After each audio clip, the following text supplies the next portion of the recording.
Hi, this is Brad Constantine, and this is a podcast recording of the Old Testament. Although this is not an official recording of the Church of Jesus Christ of Latter-day Saints, every effort's been made to be as doctrinally accurate as possible. I'll be using for the text the Joseph Smith translation of the Old Testament, along with many commentaries from general authorities of the Church, BYU professors, Bible scholars, and others. This format will be very detailed, and so if you want a deep analysis of the Old Testament, you come to the right place. Thanks for your attendance. Hi, and welcome back to the Old Testament podcast. Today's episode is going to be Judges chapter 3. Now these are the nations which the Lord left to prove Israel by them, even as many as Israel as had not known all the wars of Canaan. Only that the generations of the children of Israel might know, to teach them war at the least, such as before knew nothing thereof.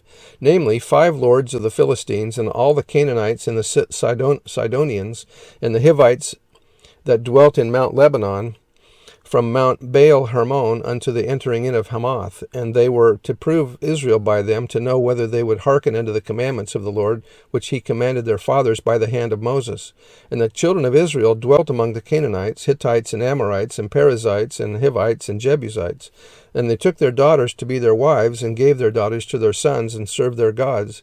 And the children of Israel did evil in the sight of the Lord, and forgot the Lord their God, and served Balaam, Asherah, fertility god, cult goddess, and the groves.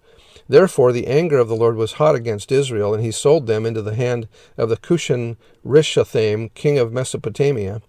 And the children of Israel served Cushan Rishathaim 8 years. And when the children of Israel cried unto the Lord raised up a deliverer to the children of Israel, who delivered them, even Othniel the son of Kenaz, Caleb's younger brother. And the Spirit of the Lord came upon him, and he judged Israel, and went out to war. And the Lord delivered Cushan Rishathaim, king of Mesopotamia, into his hand, and his hand prevailed against Cushan Rishathaim. I guess whoever wrote this really liked that name, because they kept repeating it over and over again. And the land had rest 40 years, and Othniel the son of Kenaz died.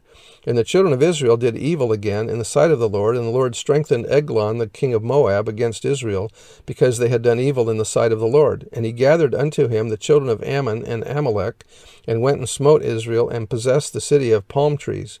So the children of Israel served Eglon the king of Moab 18 years. But when the children of Israel cried unto the Lord raised up a deliverer, Ehud the son of Gera, a Benjamite, a man left-handed, and by him the children of Israel sent a present unto Eglon the king of Moab. But Ehud made him a dagger which had 2 edges of a cubit length, so that's about 18 inches long, and he did gird it under his raiment upon his right thigh. And he brought the present unto Eglon the king of Moab, and Eglon was a very fat man. And when he made an end to offer the present, he sent away the people that bare the present.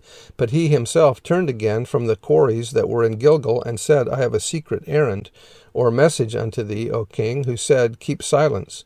And all that stood by him went out from him, and Ehud came unto him, and he was sitting in a summer parlor, which he had for himself alone. And Ehud said, I have a message from God unto thee. And he arose out of his seat.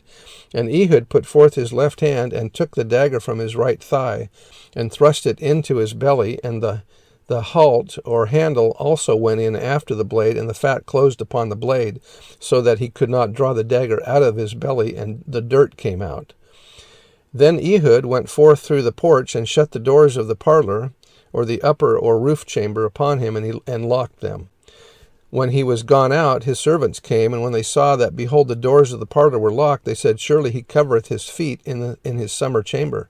That is a euphemism for using the restroom. And they tarried till they were ashamed, and behold, he opened not the doors of the parlor. Therefore they took a key and opened them, and behold, their lord was fallen down dead on the earth. And Ehud escaped while they tarried, and passed beyond the quarries, and escaped into Serath. And it came to pass, when he was come, that he blew a trumpet in the mountain of Ephraim. And the children of Israel went down with him from the mount, and he before them. And he said unto them, Follow after me, for the Lord hath delivered your enemies, the Moabites, into your hand.